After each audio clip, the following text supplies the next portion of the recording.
Good day, everyone. Ayan na siya, ayan na siya, ayan na siya, ayan na siya, ayan na siya. Di ba?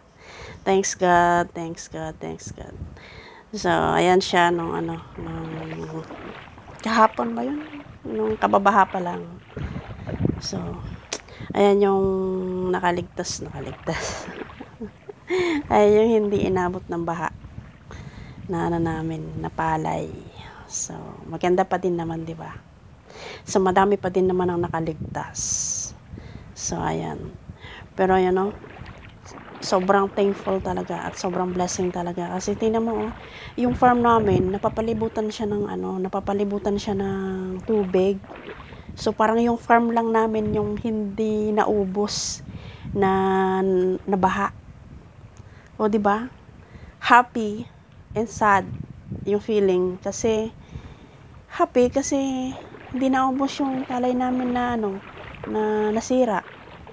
'Di ba? Ayan pa. Madami din naman yung kumbaga yung sa yung sa baba lang, yung sa lang na baha. Sad kasi madami talaga ang nasirang palay. Madami ang na baha. Di ba?